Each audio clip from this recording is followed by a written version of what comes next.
All right, welcome back, everybody, to another episode of the Do Our Things podcast. I'm Jay Teagues, running coach, certified high performance coach, founder of the Do Our Things Nation, where our mission is to empower you to improve your wealth, health, and relationships through mindset and movement. And today we're going to be talking about some training tips while traveling. And I have the lovely, fantastic fellow running coach, Angi in the house. How you doing this morning? I am doing fabulous this morning. I'm a little sore, just a little bit sore, but I'm good. What are you sore from? I'm sore from running a half marathon yesterday, a Tell us about virtual half marathon. So, Rudy and I, we are part of the New York Road Running Club, and you can sign up for virtual runs.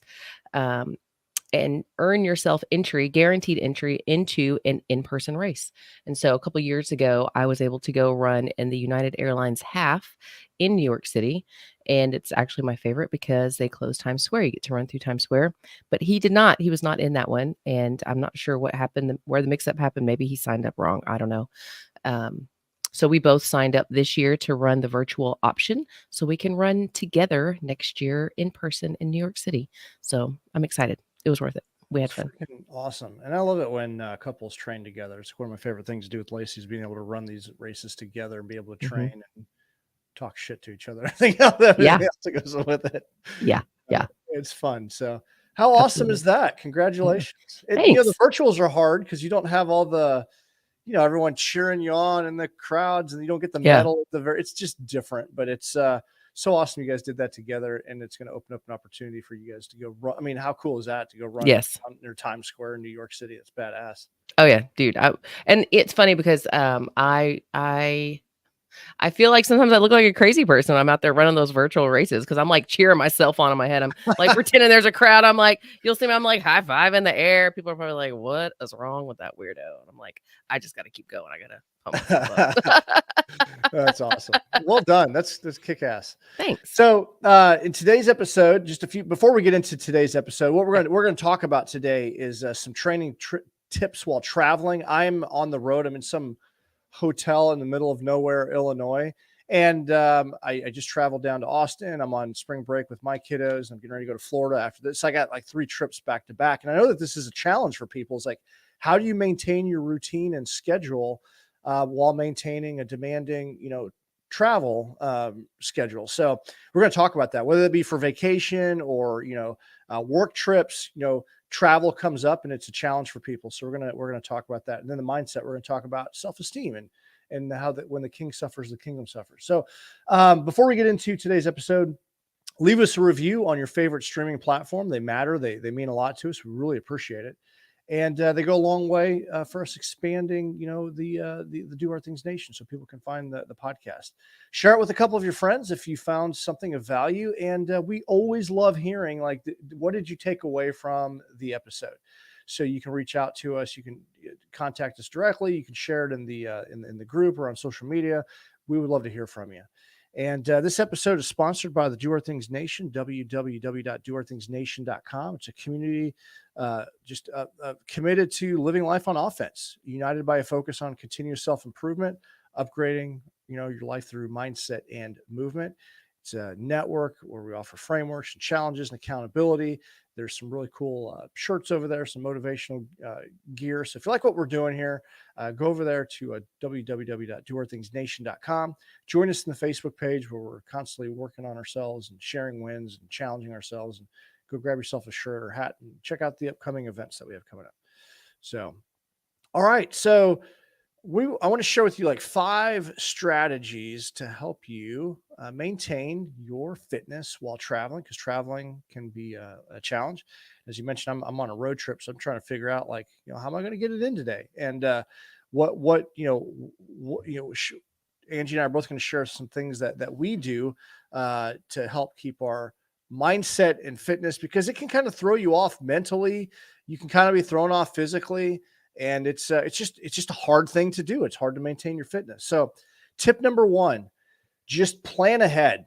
Plan ahead. What all does that entail? So when I think of planning ahead, I'm thinking of reviewing my training plan, making sure that, if your runs and your training doesn't have a purpose, then you're not doing it right anyway. So you shouldn't be winging it in general. So you should be operating off some kind of training plan. And before you make your travel arrangements, just make sure that you're going to have to line things up. You're going to want to make sure that your schedule matches up with your training schedule. If you have a long run, well, it's probably not optimal. If you have today's like windshield day, so it's like I'm going to be behind the wheel for 10 hours today. It's probably not an optimal day for a long run. So we have to slide that to the right. And so you might just have to. The planning is looking at your training plan, making sure that it matches up with what you're doing and the hours that you have available. It's also looking at maybe the weather ahead of time to make sure that you have the appropriate gear and the attire, because the temperature difference, there could be rain, there could be some things that are different. Maybe it's a really humid location. Maybe maybe there's going to be ice there. I don't know. Whatever that is for you, but look ahead at the weather to make sure that you have the appropriate gear and attire. And you may want to look ahead at the routes that might be available to you, so you can, optimize that. There might be something new or cool that you can go do. Maybe there's nothing available. Maybe you're going to have to get your head wrapped around the fact that you might be on a treadmill. Maybe you're taking a cruise on a ship, right? So what options are available to you there that enable you to maintain your fitness? So Angie, what are some of the tips that you use when it comes to strategizing and looking ahead and planning? For sure, plan ahead. And plan ahead, but also be flexible.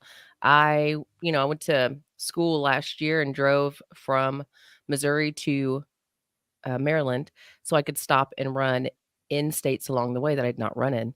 And I planned where I was going to stay Mhm. based on what appeared to be the safest location to run in as a single female by myself running in states that I'm not familiar with. Um, there's been times that I've traveled and I checked to make sure that the gym, that the hotel I was staying in had a gym, but when I got there, the gym was closed or the treadmill was broken. And so, like I was telling you earlier, I've went and got extra sheets from the hotel staff to put on the floor to do some yoga, just to do something to de-stress from, 'cause sometimes traveling can be stressful.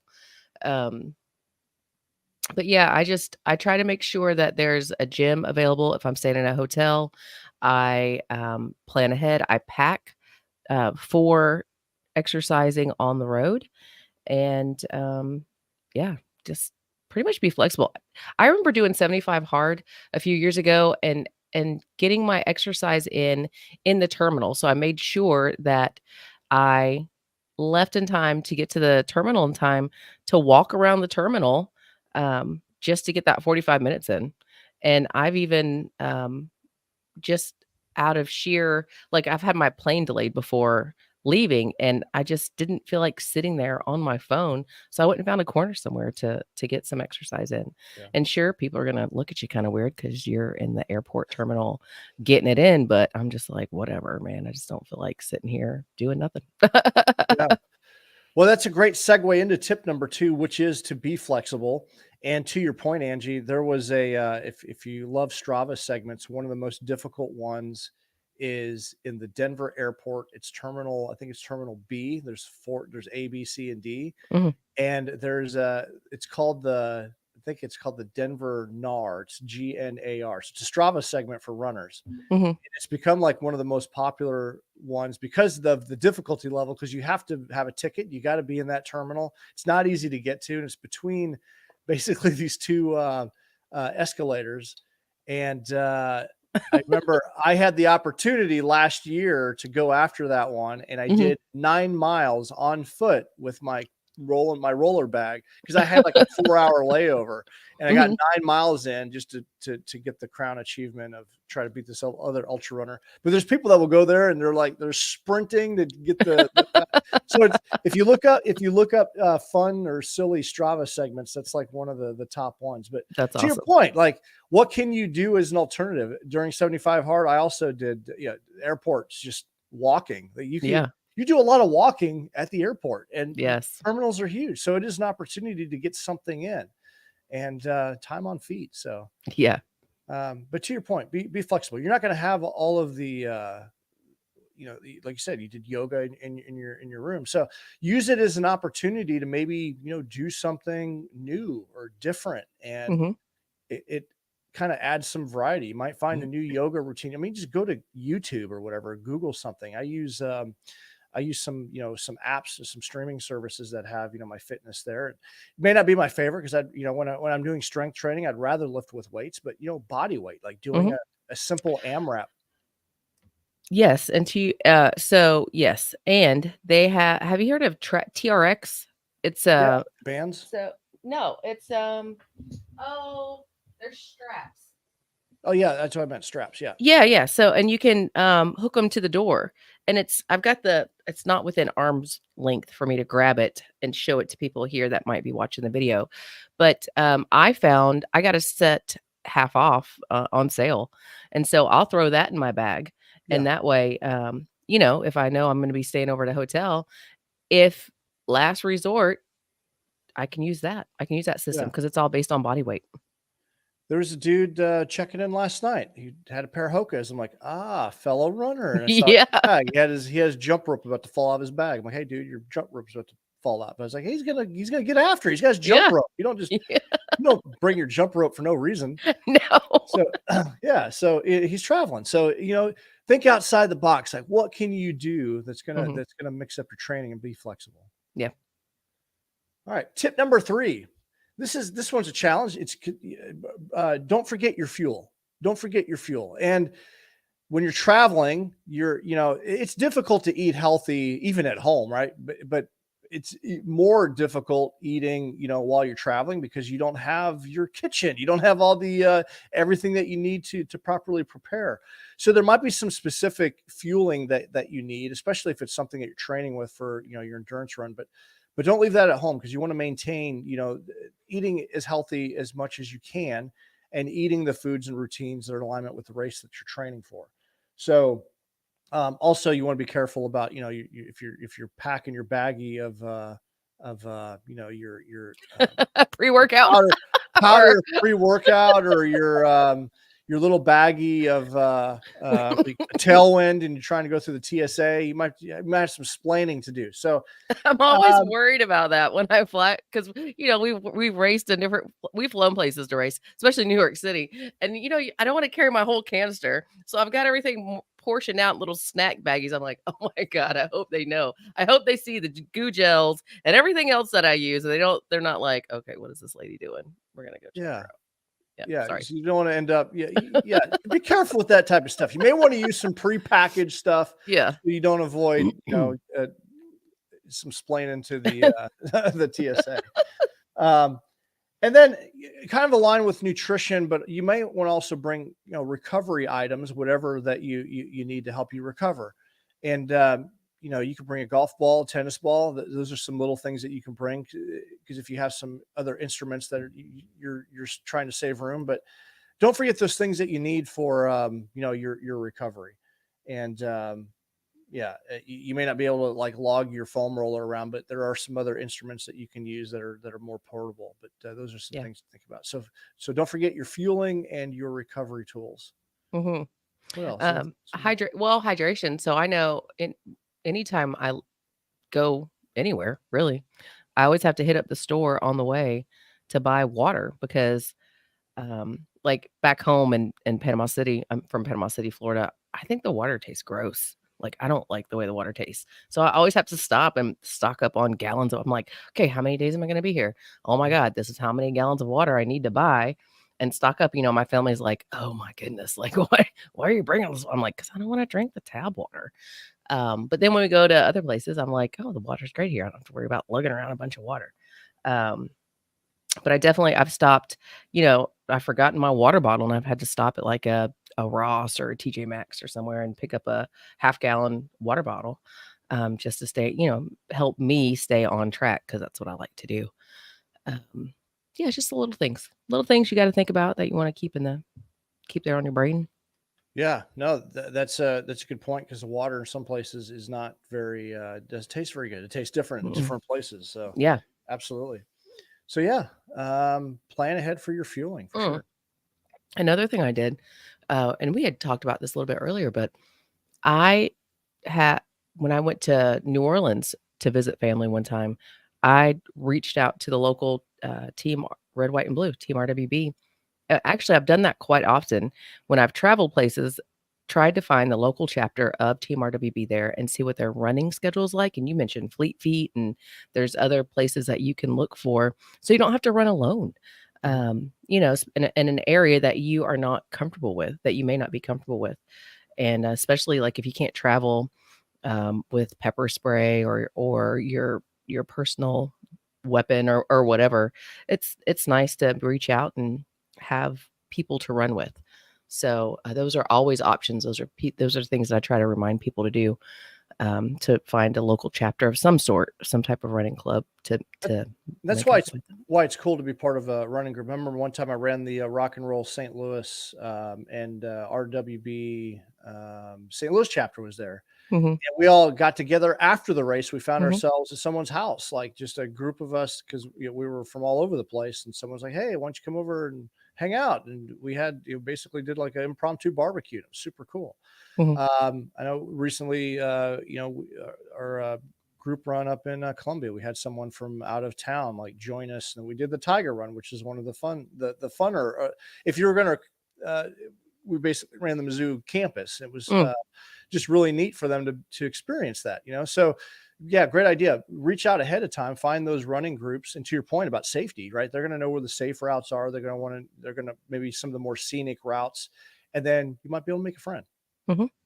So Yeah, yeah, when I drove out to Maryland, I stopped in Morgantown, West Virginia on purpose because it is a university there, and, it's just a beautiful little historical town, and I was able to run on the riverfront, and it was just gorgeous, and there were so many college kids out running. I didn't feel alone, I didn't feel unsafe. It was just beautiful. it's I had a awesome. really good time, yeah. That's awesome. Yeah. So that goes back to just planning ahead and just reaching out, making the effort. You gotta figure that out. But yeah, runners are you're always helping other runners out. So Hey, don't forget your running shoes. that's Don't tip. forget your That's sorry. tip number 4. Don't forget your running shoes. I've done this.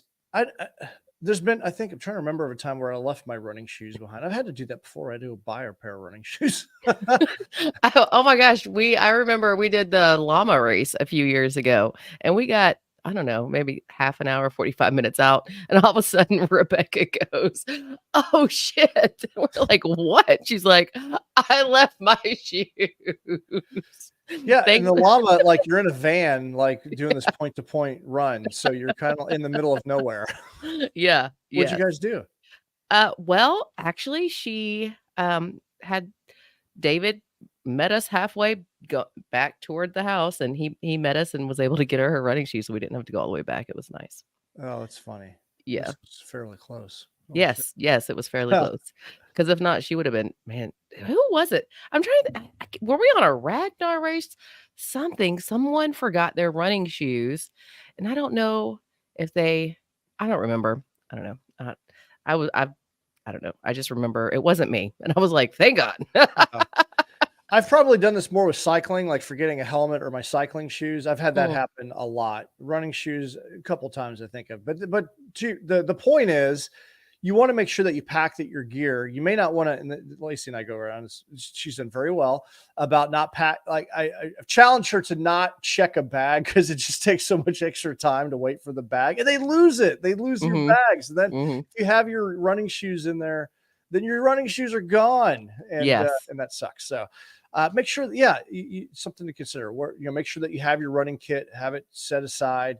I like to bring like a little trash bag or something because after I run, they usually Mhm. smells, and having a plan to air it out, Yeah. so it doesn't stink up everything, and trying to figure out ways uh, to launder and get it. I've had to do that where I've been in a hotel and I didn't want to overpack, so maybe just rinse it off and like let my shirt Mhm. hang or something like that and Mhm. reuse it. Yeah. But what is your plan for all of your kit and your gear? And yeah, make sure that you have it. Consider not checking a bag and making sure that you have it in your carry on so you don't get separated, especially if you're going to go do a race, right? Well, and I know this might sound, like well, duh, but I make a list and I check it off as I go. And then I keep the list on me. So when I'm getting ready to return home, I refer back to the list and I'm like, what did I bring? Yeah, I mean, yeah, it's just one of those things. I just a just simple do that. checklist. I've got a race checklist somewhere that I use from runners. I'll see if we can make that available. That'd be cool. I think yeah, because some people just need a simple checklist. But there, when you look at the Yeah. checklist, there's actually a lot of considerations, especially if you're going for a race. Mhm. Yeah, That and you don't want that to be the time that you have to break in a new pair of shoes, man. I broke in a new pair of shoes on a marathon once. No, I do not recommend. Mm-mm. 10 out You of don't want 10. to do that. Yeah. Oh, I forgot my gym boss when I went to okay, so we went to run the Brooklyn half marathon, I believe, or maybe the United, I don't know. Anyway, I forgot my gym boss. Now, you know what okay, if you don't know what a gym boss is, it is an interval timer. You can use it for HIIT workouts. I use it for interval running. And it's a separate little clippy. It's like the size of a matchbox on steroids, maybe. And you clip it to your wherever you can hear it and you can set it for different times. Well, Yep. I like it because it doesn't drain my battery on my phone. Yeah. And that's what I prefer. So I was like, well, okay, I forgot it. Got there, realized it. I'm thinking, I'm in New York City. Surely I'll be able to find one. No, no, no, absolutely not. Every single sports store I visited, these young kids were like, and this really, I felt like I'm like, okay, this is aging me because they're like, ma'am, you can just do that on your phone. I'm like, I know I can do it on my phone. I don't want to do it on my phone. And then they were like, well, what kind of watch do you have? I said, I have a Garmin. Well, you can do it on your, I know I can do it on my, I don't, that's the whole point. I don't want to do it on my watch or my phone. Now find me this little I need the beeper device. thing. Yeah, I need the pager. Yes. Because I'm 200 years old. Yes. Whatever. Thank you for helping me solve my problem. Um, just whatever happened, the customer's always right. That's funny. Anyway, yeah, yeah. Did It you was know that horrible. you could do this on your phone? Why, yes. Yes, I do. I saw this, I don't know if it was all that long ago. There's an old Radio Shack ad. I think it was Radio Shack. Maybe it was a Sears catalog, something from like the 80s. And it had like all of the things like a camcorder, a VHS, a radio, like all of the things. And it was like probably like $20,000 of electronics that you can all do on your cell phone now. It's just Man, amazing the amount of technology and capability I to know. include a gym boss timer. Yeah, yeah, right. Yes, yes. Just got to I increase those battery lives. thank you. I feel like the crypt keeper. Appreciate it. All right, and then finally, tip number 5: just give yourself some grace. Like, just whatever happens, like, don't beat yourself up over it. And this is just a friendly reminder, and I don't recommend this. This is just a, I want to say I don't recommend it. Just a consideration that it's. I have to remind runners all the time is that you can go 7 days, 7 up to 10 without starting to lose your fitness. You can actually do nothing, and you're not going to lose your fitness. So if you're sick, like always reminder, like you're going to be okay. Now, will it be difficult? Your legs are probably going to feel heavy, but your overall fitness is not going to suffer. So that doesn't mean go on a trip and not do anything. But what I'm saying is just a reminder that, you can skip a day or two. You can scratch a day and it's not going to end your training cycle. Like you're going to be okay. So give Absolutely. yourself some grace. If it doesn't work out, like don't beat yourself up over it. And just you got to be flexible and just look at the bright side of things. Like look at Yeah. the opportunities. Things may not go your way because you might leave your gym boss at home and everyone might look at you like crazy, but just give yourself some grace. Yes. A missed run is not going to derail your program, and just look at everything as a new opportunity, a new experience, and that's what I love about running. And like every individual run is its own unique experience. And when Yeah. you're traveling, that's a unique experience, and you just do the best you can, with what you got.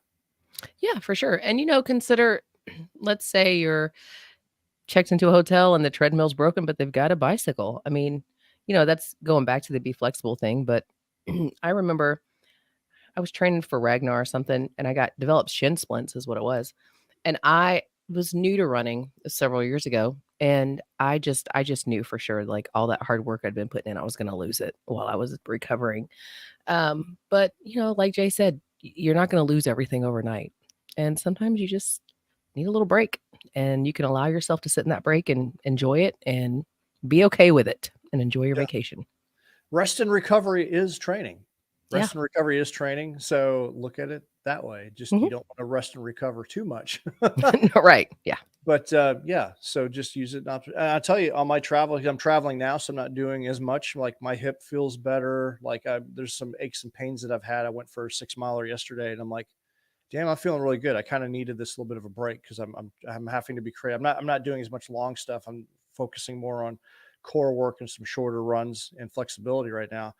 And I'm really feeling like it's because I'm like, man, I need to get that long run in. I'm like, no, I don't. I really don't. And I'm starting to feel like I'm healing up a little bit from all the abuse I've given myself over the last couple months. So Mhm. it's just a good reminder that slowing down is a good thing. Yeah, you've been getting at it. I I have been have, watching you getting after it. yeah, we got the races. Shoot, like 3 weeks from now. Oh, nice. Yeah, so it's coming up. It's coming up quick. It is. So all right, 626, 8. So those are the 5 tips. We talked about the 5 tips to help you maintain your strategy while traveling. And then just from a mindset perspective, one thing I want to hit on, it's been I've been really resonating. This is so movement, mindset, and then we'll go to our weekly winner. From a mindset perspective, when the king suffers, the kingdom suffers. And it's the same with the queen. All right. So king and queen, and in fact, if the queen is suffering, the king is going to be suffering. Yep. Kings and queens, all right, your royalty in your sphere of influence. And what that really means is that you need to take care of yourself. This notion of putting everyone else first is costing you, and it lowers your self-esteem, it lowers your energy level. And when the king or the queen suffers, the entire everyone that is relying on you suffers. So it's important to have radical self-care to make sure that you're optimizing your health, your wellness, dressing appropriately, getting the massage, do the hair, do the nails, get the outfit that makes you feel confident, get the nice watch, take care of your home, take care, drive a nice car. That doesn't mean like be reckless, but all of those things impact your self-esteem and they impact your confidence, and everyone around you is influenced by that. And there's a lot of people that are always like, man, I got to give to my family. I got to do this first. I got to give them. I'm running, and that you can sense that they're just running themselves into the ground and they're not taking care of themselves like they should be. Um, because they do it from a space of they want to give to everyone else and do everything for everyone else, but they run themselves into the ground. And when that happens, you're depleting yourself. And so that's what I've been mulling around the last few couple weeks in my own world, is like, how can I improve my own confidence and my own self-esteem in some areas, and what do I need to do? And I've had a lot of conversations about this very topic, and how we need to do a better job of doing that. Does that resonate with you at all, Angie? Have you found Yeah, yourself or definitely you can get to a place to where you want to if you I think a lot of times, and I don't want to say this because I don't want people to be like, "Oh, it's not just." I mean, if you're a parent, if you're a spouse, or if you're a significant other, a lot of times, or if you're just a person that likes to take care of other people, um, in general, you can find yourself giving all of everything that you have to everyone else and neglecting yourself, yeah, and that does not make for a good mindset. It doesn't you don't help yourself when all you do is constantly give to everyone else. So, just make sure and focus on yourself, and whatever that is that makes you feel good, give that to yourself and do it unapologetically. Don't feel guilty for it. Don't feel guilty for splurging on yourself, for giving yourself time and attention, because you need it, and it really will help boost your mental state. absolutely. Your mental state, your self-confidence, Mhm. your overall well-being. And it's important to do that. So be selfish with that. It's That's okay. right. It's okay Yep. to do that. So that's one thing I've just been kind of rolling around in my head, like just really thinking about that. So, all right. So this week's weekly winner, I love this one. I love this one. I love them all. All right, pull it up here. Ladies and gentlemen, this is David Held, and he's a young man from Springfield, Missouri area, maybe Republic, somewhere in that area. Republic's just outside of Springfield. But he came up to the Racing for Daylight run, which is just in our local town of Waynesville. So it's not like this big major event. I mean, it's a great local event, but it's just a training event. And he came out to run. He was supported by his friends Crystal and Jeff. And there's Crystal with him there. And he went out and ran 50 miles at a blistering pace of 8:29. That was his average. Wow. And this race is challenging. The course is a little bit challenging because there's some hills, there's some traffic. We start in the evening, so you start in the you're not fresh. You're doing this in the evening, and you're running all through the night. So that just makes it a far more challenging course. And David ran his first 50 miler. So congratulations, That's he awesome. crushed it. And to be honest, if I remember correctly, he's getting ready to go to basic training for the United States Army, or he's there now. So he's also a role model, stepping up and fulfilling that obligation and serving his country. And we appreciate your service. So we want to honor you by sending you a Do Hard Things shirt for demonstrating what doing hard things is all about. And to Jeff and Crystal, really awesome that you guys came out there. They found him through Strava because they're training for a marathon, and they saw him, like he had this like segment crushing this hill. So they found him, and they reached out to him, and they've become friends, and they supported him on this ultra run event. So which is super cool. So, Oh, that's awesome. So congratulations, David. We're going to send you a Do Hard Things shirt. Keep doing hard things. And Yes. thank you for your service, brother. Yes, absolutely. So, all right. Well, that is it. That concludes what we're going to talk about today. I got to get on the road. I got to get these little girls moving. We got 3 teenagers and a dad, and we're going to be making our way to Richmond. That sounds like a crazy sitcom. 3 teenagers and a dad. My life. Yes. That's awesome. Yeah, I'm gonna go forth and smile today, make somebody smile. I was, I always smile when I try to smile when I run. Like I try to keep that in my brain. And I was running yesterday, and I ran on the installation, and I ran past these 2 young soldiers who I don't know if they were running because they were in trouble. I don't know if they were running because they wanted to, but they did not have smiles on their faces. And when I ran past, I was just beaming at them, because I'm like, number one, I was already halfway through my half marathon, and I was like, yes, I'm getting there. Like, I think at that point I'd only had I chunk it down into 5Ks, and I had 1 5K left, and I was super excited about that.